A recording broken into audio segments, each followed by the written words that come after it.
Let's take a look at a 1970 Western that cost $4 million to make and made $4.7 million at the box office. Hi, I'm an actor, writer, sometimes Hollywood insider, bitterly clinging to God, guns, and my big screen TV. My name is Spike Harville, but my friends call me Spike.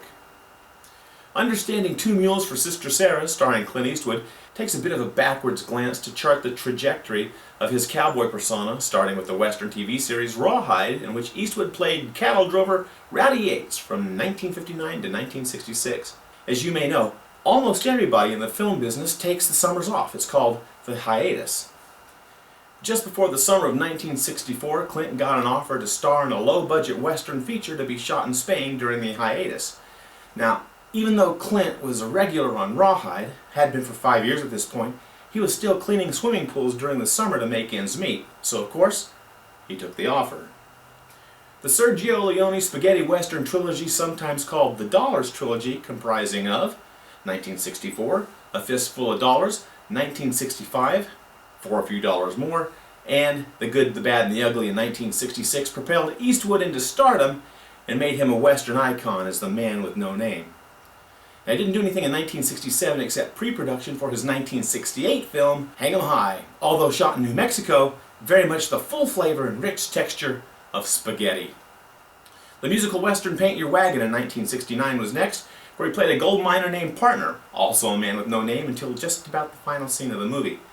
Then, in 1970, with Two Mules for Sister Sara, everyone was ready for another spaghetti western. Many people, including a very young Spike Harville, was sorely disappointed. Clint plays Hogan, a kinder, gentler version of the man with no name.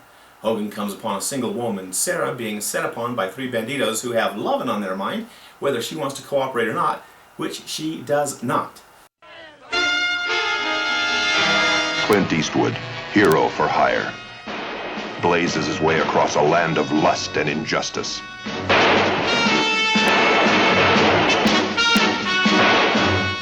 Mr. Action himself.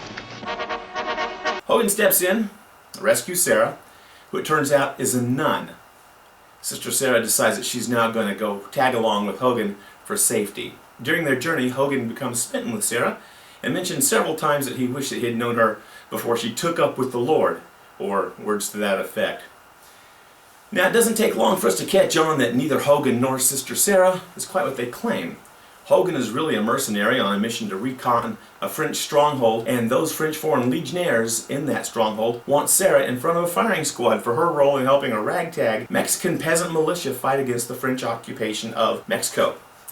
Side note, without the liberty those free Mexican citizens had to bear the ammo and arms needed, the assault rifles of their day, they would have had no victory over the superior French forces on May 5, 1862, and we in America would not have the excuse we now enjoy to celebrate every May 5th, or Cinco de Mayo. On a sad note, it's too bad that once they vanquished their oppressors, they didn't follow America's example and write their own version of our Second Amendment into their Constitution, because they have since tragically been disarmed and cannot fight back against a corrupt and oppressive government today.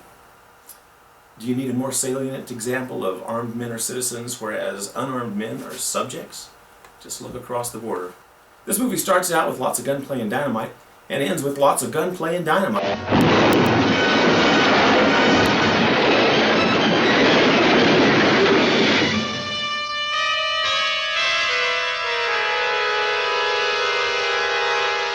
Clint Eastwood has a fistful of dynamite and a handful of trouble. I've just about had a bellyful of this little jewelry, sir. There's also some action and very funny scenes in the middle.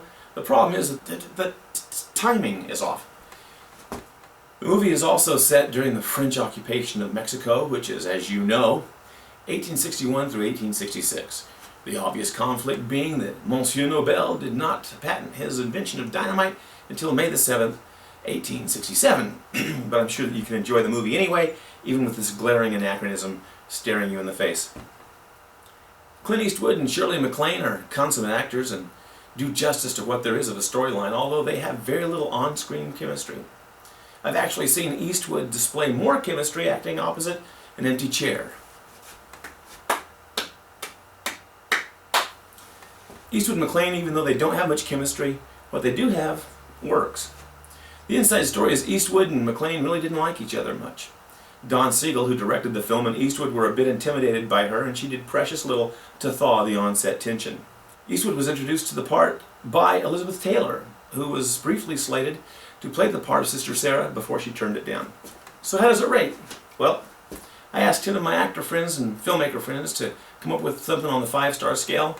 I know you're thinking, can actors count to 5? But they all together gave it 3.5 stars. Normal people and family of mine barely gave it 3 stars though. Now I saw this film years ago and was disappointed.